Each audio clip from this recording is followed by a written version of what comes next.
Berikut adalah beberapa istilah penting yang harus kita pahami dalam Peraturan Menteri Pendidikan Dasar dan Menengah Republik Indonesia Nomor 3 Tahun 2025 tentang Sistem Penerimaan Murid Baru. 1. Sistem penerimaan murid baru yang selanjutnya disingkat SPMB adalah keseluruhan rangkaian komponen penerimaan murid yang saling berkaitan dalam mewujudkan layanan pendidikan yang bermutu bagi semua. 2. Satuan pendidikan adalah kelompok layanan pendidikan yang menyelenggarakan pendidikan pada jalur formal, non-formal, dan informal pada setiap jenjang dan jenis pendidikan. 3. Satuan pendidikan negeri adalah satuan pendidikan yang diselenggarakan oleh pemerintah atau pemerintah daerah. 4. Satuan pendidikan swasta adalah satuan pendidikan yang diselenggarakan oleh masyarakat. 5.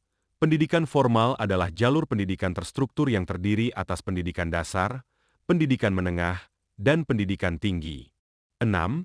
Taman kanak-kanak yang selanjutnya disingkat TK adalah salah satu bentuk satuan pendidikan anak usia dini pada jalur pendidikan formal yang menyelenggarakan program pendidikan bagi anak berusia 4 tahun sampai dengan 6 tahun. 7. Sekolah dasar yang selanjutnya disingkat SD adalah salah satu bentuk satuan pendidikan formal yang menyelenggarakan pendidikan umum pada jenjang pendidikan dasar. 8. Sekolah menengah pertama yang selanjutnya disingkat SMP adalah salah satu bentuk satuan pendidikan formal yang menyelenggarakan pendidikan umum pada jenjang pendidikan dasar sebagai lanjutan dari SD atau bentuk lain yang sederajat atau lanjutan dari hasil belajar yang diakui sama atau setara SD.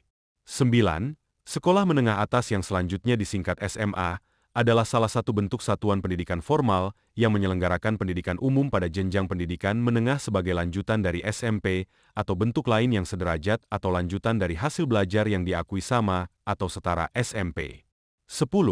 Sekolah menengah kejuruan yang selanjutnya disingkat SMK adalah salah satu bentuk satuan pendidikan formal yang menyelenggarakan pendidikan kejuruan pada jenjang pendidikan menengah sebagai lanjutan dari SMP atau bentuk lain yang sederajat atau lanjutan dari hasil belajar yang diakui sama atau setara SMP.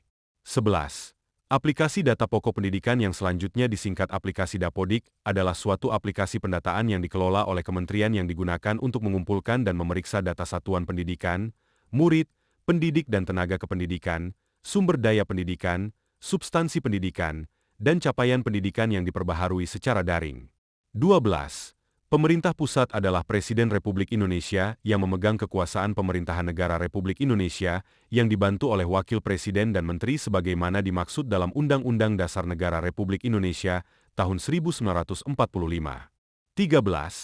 Pemerintah daerah adalah kepala daerah sebagai unsur penyelenggara pemerintahan daerah yang memimpin pelaksanaan urusan pemerintahan yang menjadi kewenangan daerah otonom. 14. Kementerian Pendidikan Dasar dan Menengah yang selanjutnya disebut kementerian, adalah kementerian yang menyelenggarakan sub-urusan pemerintahan pendidikan dasar dan pendidikan menengah yang merupakan lingkup urusan pemerintahan di bidang pendidikan. 15. Dinas Pendidikan adalah organisasi perangkat daerah yang menyelenggarakan urusan pemerintahan di bidang pendidikan di daerah sesuai kewenangannya. 16. Dinas Kependudukan dan Pencatatan Sipil yang selanjutnya disebut Dinas Dukcapil adalah organisasi perangkat daerah yang menyelenggarakan urusan pemerintahan di bidang kependudukan dan pencatatan sipil di daerah sesuai kewenangannya. 17. Dinas Sosial adalah organisasi perangkat daerah yang menyelenggarakan urusan pemerintahan di bidang sosial di daerah sesuai kewenangannya. 18. Menteri adalah menteri yang menyelenggarakan sub-urusan pemerintahan pendidikan dasar dan pendidikan menengah yang merupakan lingkup urusan pemerintahan di bidang pendidikan. 19. Murid adalah anggota masyarakat yang berusaha mengembangkan potensi diri melalui proses pembelajaran yang tersedia pada jalur pendidikan formal meliputi TK, SD, SMP, SMA, dan SMK. 20. Jalur domisili adalah jalur dalam penerimaan murid baru yang diperuntukkan bagi calon murid yang berdomisili di dalam wilayah penerimaan murid baru yang ditetapkan oleh pemerintah daerah. 21. Jalur afirmasi adalah jalur dalam penerimaan murid baru yang diperuntukkan bagi calon murid yang berasal dari keluarga ekonomi tidak mampu dan calon murid penyandang disabilitas. 22. Jalur prestasi adalah jalur dalam penerimaan murid baru yang diperuntukkan bagi calon murid yang memiliki prestasi di bidang akademik dan atau non-akademik.